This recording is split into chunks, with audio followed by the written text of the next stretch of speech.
Hi guys, I'm going to be taking you through my arms day routine. I work biceps first and then triceps.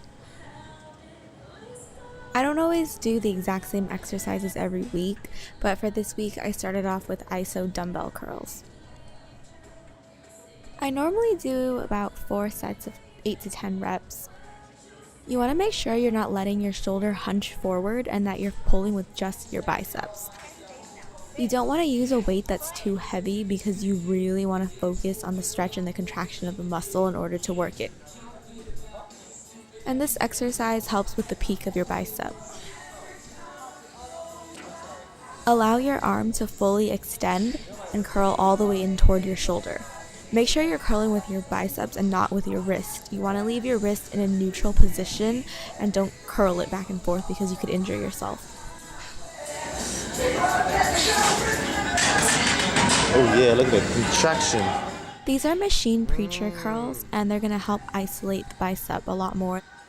For this one, I usually do 3 sets of 10 to 12 reps and 1 drop set. Again, make sure you're not allowing your body to slide forward and watch your negatives. You want to keep the motion really controlled. Machines are good because you could do a lot of different variations. As you can probably see here, I'm focusing more on the top part of the movement.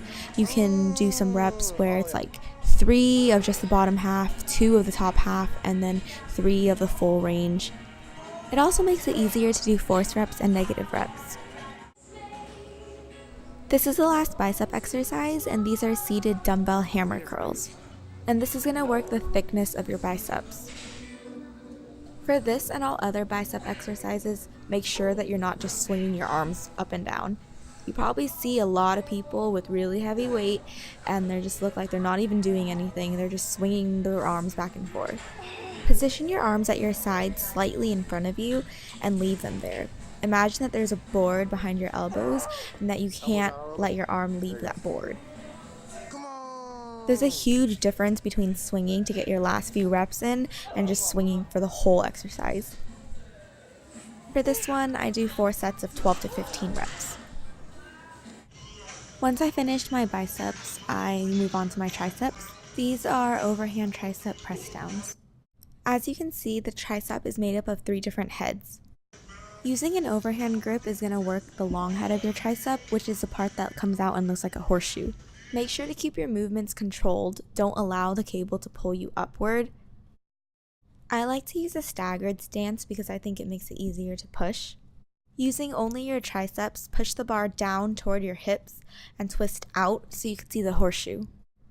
Make sure only your forearms are moving and that your elbows and the rest of your arm are staying stationary. Then, without changing the weight, I do a compound set of reverse or underhand grip. This works the medial head of your tricep. And I do 3 compound sets of 10. These are single hand dumbbell tricep extensions.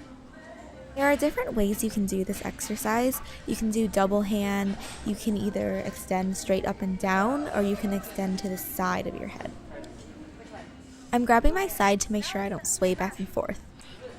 Just like with the pull downs, keep everything stationary and only your forearms should be moving up and down. This exercise is really about stretching, so make sure you're really concentrating on stretching that tricep. For this one, I do 3 sets of 12, 10, 8, and 1 drop set. This is the final exercise, and these are skull crushers for overall tricep mass and for the long head, compound set with close grip bench press for the long head. Skull crushers are definitely a more advanced exercise because the movement feels awkward and you can't really see yourself, so it's hard to know if you're doing it correctly. I use an easy bar because I think it feels more natural and it feels like less tension on my elbows, but if you want, you can use a regular barbell. Okay, so lie on the bench and plant your feet into the ground.